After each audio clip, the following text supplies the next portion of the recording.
имаме мини фарма за одгледување на кокошки и зајаци неколку. Исто така сум волонтер, повеќе годишен активист за благосостојбата на уличните животни и креатор на содржина во една организација за млади.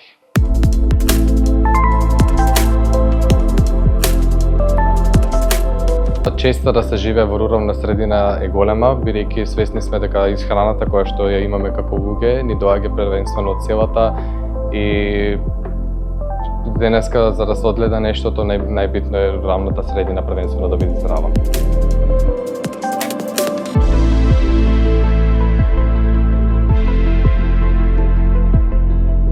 Како ученици, најмногу со предизвици се соочуваме со тоа што свеста кај луѓето не е толку голема дека земјоделието е како битна гранка во светот, бидејќи како што веќе кажав, исхраната од човекот доаѓа од земјоделието.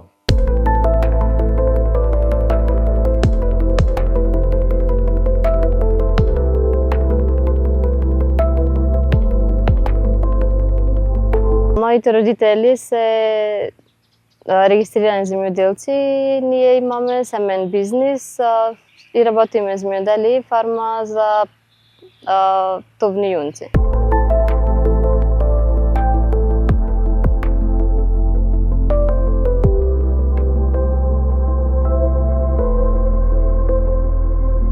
Да се живее во рурална средина е многу добро и тоа не е лесно, но ако се сака, се може.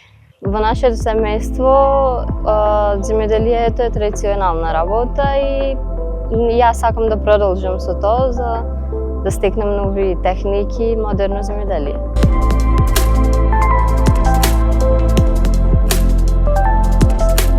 Младите кај нас немаат можност, немаат некоја голема можност да работат со земјоделие, немаат пласман на производите и во другите држави, во современите држави, тоа е имаат добри патишта, имаат пласман на производите, селото и градот не се разликуваат, имаат исто здравствени домови.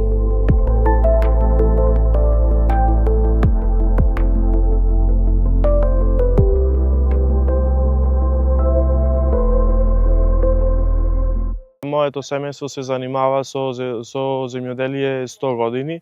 Имаме 40 хектари земја со полјоделски градинарски култури, а работам со современ на машино-тракторски парк, а директно сум вклучен во семејниот бизнис.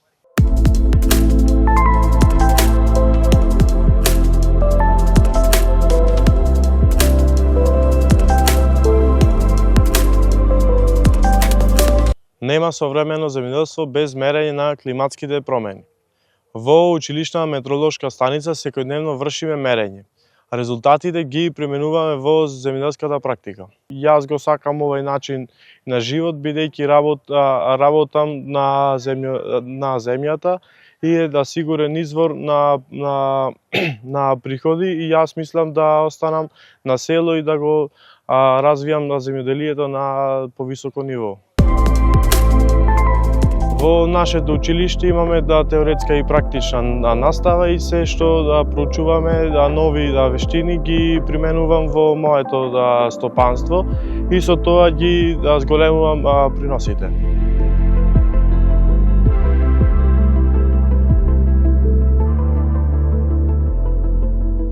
Во моето место, кога сакав да се запишам во земјоделското училиште, не најдов поддршка во мојата околина, но јас издржав во намерата, бидејќи храната е неопходна за живот и јас ја гледам својата иднина во земјоделието. Би сакал во мојата земја да се води сметка за земјоделците и земјоделието како што се води во земјите кои што сум ги посетил, тие се Турција, Италија и Франција.